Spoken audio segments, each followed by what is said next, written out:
The butterfly effect is the darndest thing, because at one point it's 2018 and you're asking LEGO to make a $15 501st battle pack, and now it's 2025 and they're giving us a $45 327th battle pack. Welcome to my review of the 75431 327th Star Corps Clone Troopers battle pack with 258 pieces for $45. Yes, the 501st Battle Pack movement has had a disastrous effect on the state of LEGO Star Wars. If you weren't thinking about the price and the helmets on the Clone Troopers, this might look like a fantastic little battle pack, but unfortunately, those things matter, so you can't just ignore them. It's based on Felucia, so the box art looks really cool. It's got the newly designed Spider Droid, which will be interesting to take a look at, as well as the new pauldrons for the Clone Troopers. I'm hoping it'll be a very nice upgrade to the old cloth ones. Now, the back of the box, just another cool shot of the set in battle, and again, if you just ignore the helmets and the fact that it's $45, this thing looks really cool. But I hate the idea of ignoring the faults to pretend it's good. So let's dig into this box and find out if this battle pack is worth $45. So spoiler alert, it's not. You've got a small sticker sheet here and then two instruction manuals. The first one is just for the droid builds,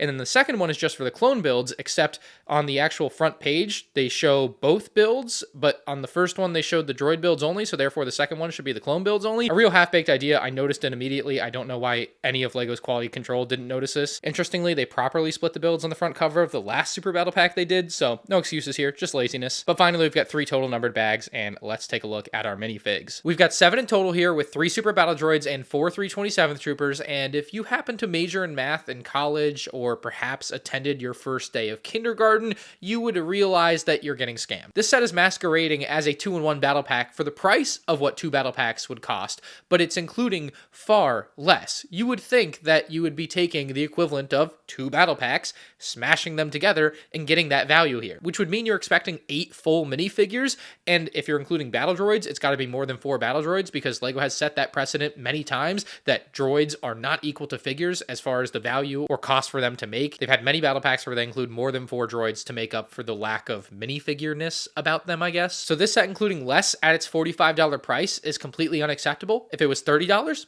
that would be okay. The head of LEGO Star Wars, when they came out with the 501st Battle Pack in 2020, said the reason they made them bigger was to include as many minifigs as possible. That was a lie then, and it continues to not hold true to this day. LEGO did the Super Battle Pack to scam its fans, and you can see that clear as day right here for $45. Now, let's actually discuss the quality of the minifigs, and the Super Battle Droids, first off, are great. They're the normal Super Battle Droid that we saw reintroduced in 2024 with that updated torso mold, and yeah, it looks awesome. So great Super Battle Droids, nothing really else to say there. Unfortunately, I cannot be as brief with the 327th Troopers. As you saw, there's 4 of them included. They are all 4 identical, except for the weapons they are carrying, and one of them gets a rangefinder. The helmet mold is still unchanged, sporting the ugly double helmet warts as well as the ridge for the brow. What seemingly has changed, though, is the printing process for the top of the helmet, because it no longer bows away from the fin and has some huge gap that looks incredibly ugly. They seemingly have fixed the printing process for the top of these helmets, which is awesome. It's great to finally see that. Unfortunately, the mold is still just as ugly as ever,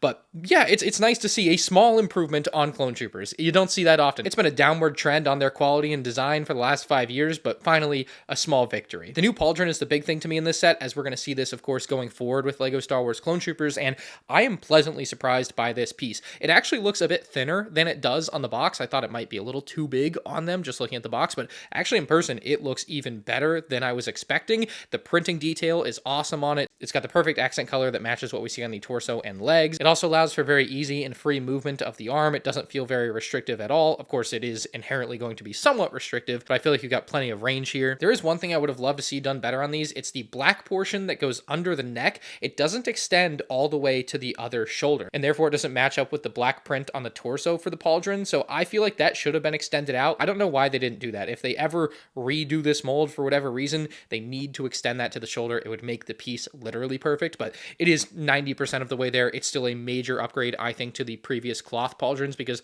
they would frankly just cover up the entire arm. They were already inaccurately large, and it's nice that they have gone and made a massive improvement to the pauldron piece. There a little something still left to be desired there? Yeah, sure, but really, really great piece. Really like it, and I think it adds to the Clone Troopers going forward. Getting into the torso detail, though, I think everything looks good except for the ammo pouches, where there should be 3 instead of 2. They just should have made them a little bit smaller so that 3 could have fit. They did this way back in 2005, 20 years ago. There's no reason we should be having a less accurate detail like that 20 years later. Same for how wide the print is on top. It should be much thinner like 2005 was. Again, 20 years later, 2 things are less accurate. shouldn't be possible. And then finally, of course, no waist cape is so lame and unacceptable. I am so tired of not getting waist capes on clone troopers. It looks horrible. Dual molded legs doesn't fix it. Printing doesn't fix it. The only answer is to bring back the waist cape. They are being cheap, and they've increased the price on these like exponentially, and they've taken stuff out. Like, it's insane to me that they're trying to get away with that. So no waist cape absolutely sucks, looks horrible. Look, I'm clearly not a fan of the modern slop trooper era, and if you consider the fact that if these figures were released 10 years ago, bar the pauldron, they would have been way better than they are now. I don't know how you possibly could be. Plus $45 to get 4 for your army, when again, if these were released 10 years ago, it would have been $13 to get 4 for your army.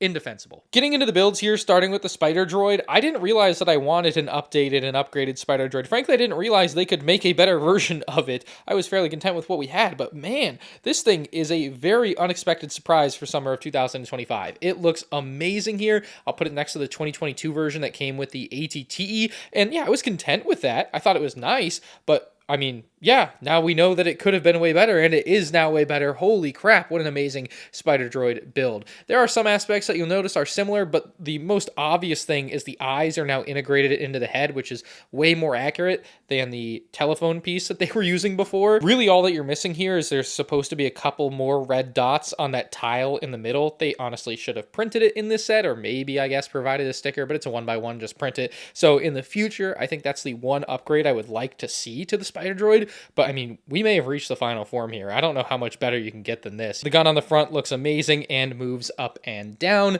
The legs are also a little bit posable. They've got a few different joints, and I think the design is such a nice upgrade. They basically added another joint to it. Before it would just be here and here, or like before the design was just like these pieces here, and then they added this extra bit here, which just lengthens the legs and makes the spider droid look so much better. Similar idea as previous versions with the clear piece underneath so that the build doesn't just collapse down on itself when you push down on it. But man, look at how round the head is.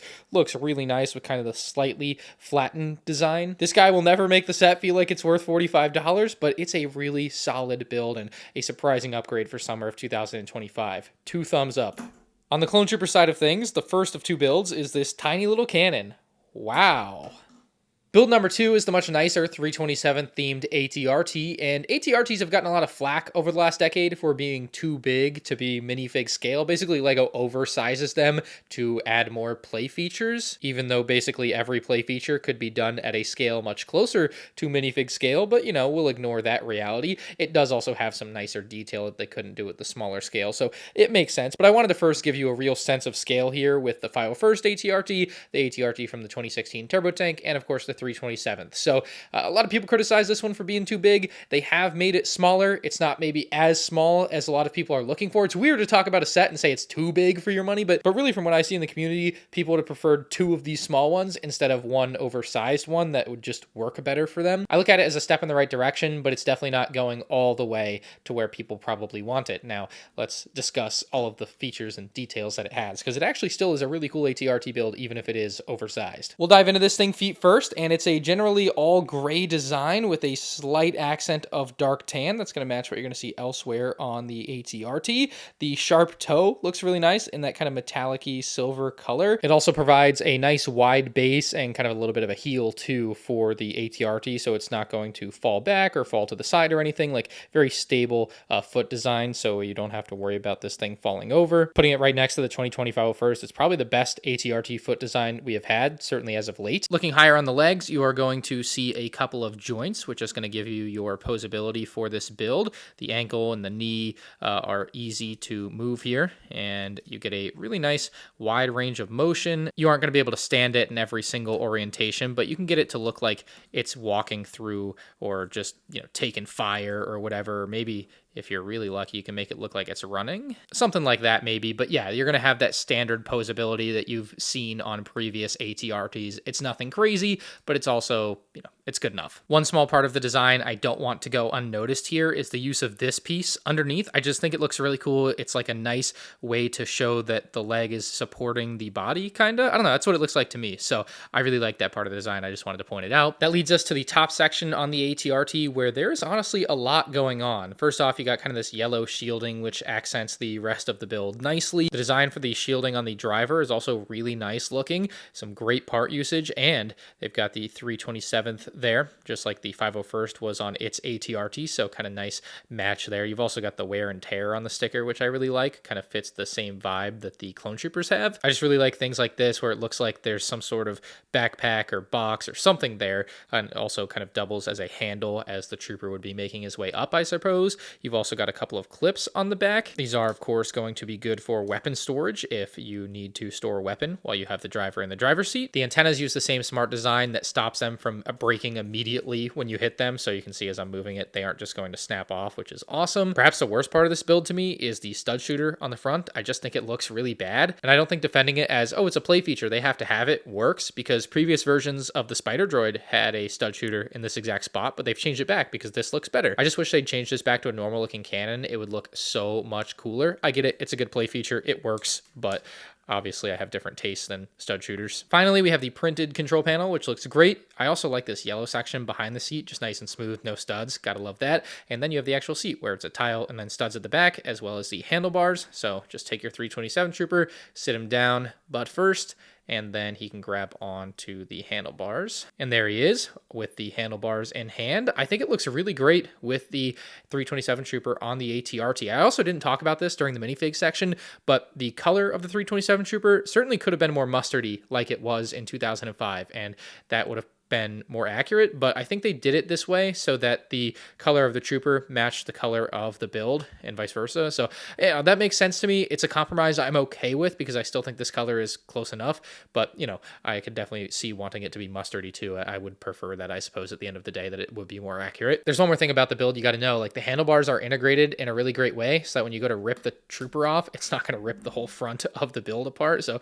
that's really nice too. Nice strong build. And really, thank God they did not include a cloth waist cape on the 327th Trooper, because if they had, I mean, how would he ever be able to sit down and attach into that seat? That's ridiculous, isn't it? I can't believe I'm saying this about a battle pack, but the builds I think are the highlight here for me. The Spider Droid is incredible. The 327th ATRT is a nice upgrade over the 501st. Like, you got a couple of nice looking builds here, but it might not feel like it's enough, and that's because it's not. In the original leaked version of this set, there's a preliminary picture online. I can't actually show you the image, but there was this bit of Felucia scenery that we were supposed to get as part of this 327th battle pack that would have added some value. I don't think this takes it up to $45. Certainly, you got to have perfect clone troopers and a couple more droids to be worth $45 in my opinion, and then maybe also this build, but this would have helped.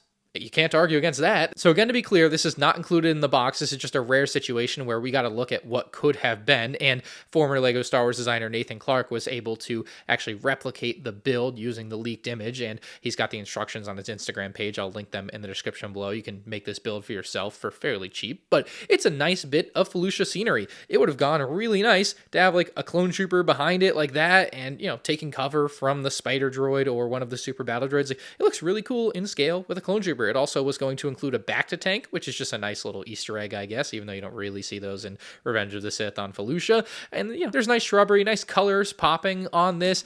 And I don't know if the crate was actually officially going to be there, but there is a crate included in this version of the build here. So there's the crate with a thermal detonator that could have been in the set. Again, I don't think this takes it over the top to make the set worth $45, but it's a really cool bit of scenery, and we don't get a lot of scenery from LEGO Star Wars, so it certainly would have been nice. But yeah, they removed it and then increased the price. As I said when LEGO revealed the 501st Battle Pack, F it.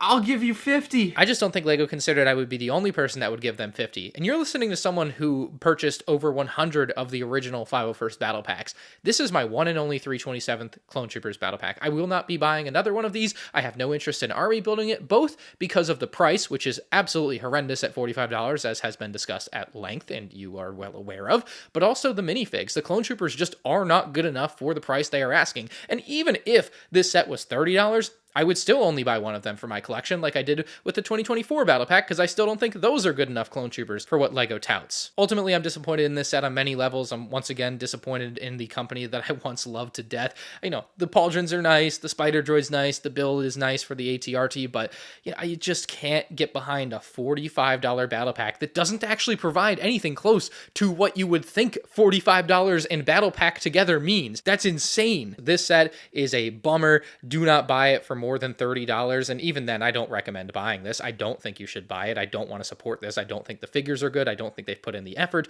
and they have tried to scam the community once again. They see people like clone troopers, so they make them worse and make them cost more money. How does that make any sense in anyone's head? How could people defend that? But I guess they will. I won't stand for it. I'm actually upset.